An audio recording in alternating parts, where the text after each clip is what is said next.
And a good Thursday to you. Let's get on with the oh no, they didn't report.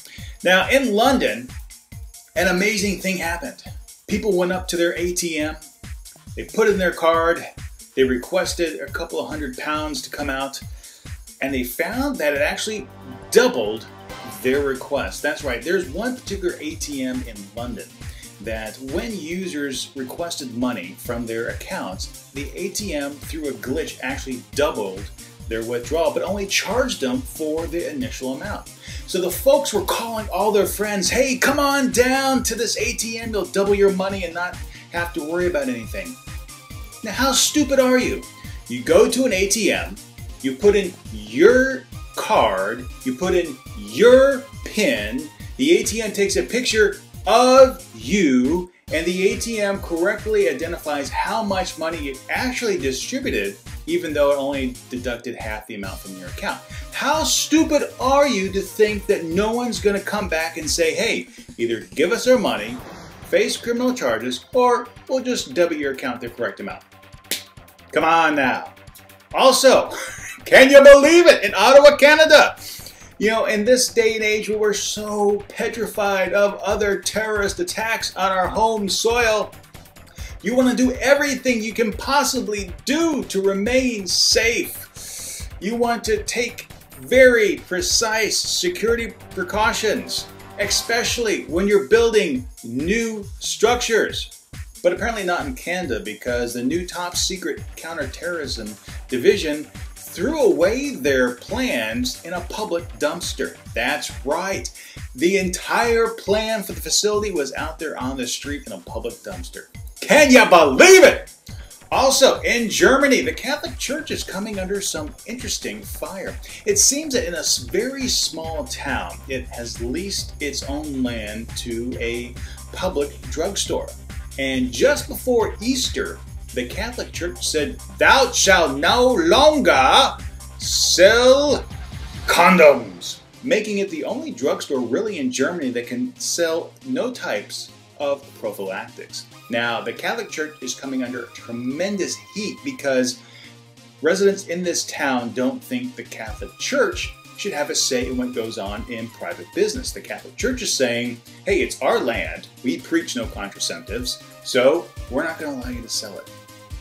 Stupid people, stupid business and church. You know, if it was a Catholic operated drugstore, I could see, you know, where the church might have some say in there. But since it's only a leased operation, it's going to be a huge PR nightmare. Also, the American Journal of Psychiatry has just published an editorial saying that internet addiction should be included in the latest cohort of psychological diseases. Now, I don't believe for 1 second that that should be omitted. There is a tremendous amount of documented cases of people who spend their entire lives fixated on the computer, who go through withdrawals, if they can't check their MySpace, their email, their anything.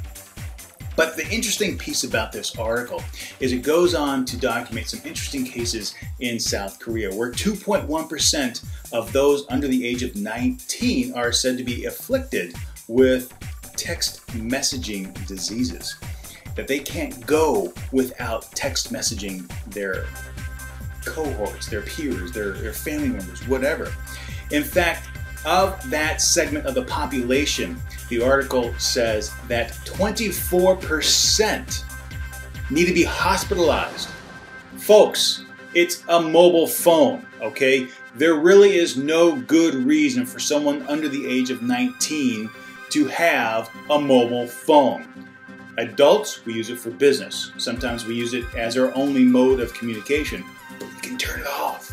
Guys, human-to-human interaction, that's what it's all about. As a parent, if your kid is spending all their time on a computer or all their time text messaging, take that stuff away. Force them to go outside. And finally, now this is a bit of technical news, but it's really, really funny. As I reported in the last tech update, there's been a new update for Windows Safari. Now, when you install new software, you have to acknowledge a new end-user agreement. Now, apparently the new Safari for Windows end-user agreement states that it is unlawful for you to install Apple software on a non-Apple labeled computer. Meaning that if you install Safari, which is an Apple software, on a Windows PC, you're violating the end-user contract. Way to go, Apple. Kudos for you. Anyway, that's today's Oh No, They Didn't report. I'd like to thank Marta Costello and the news for this shoot. Have a great day.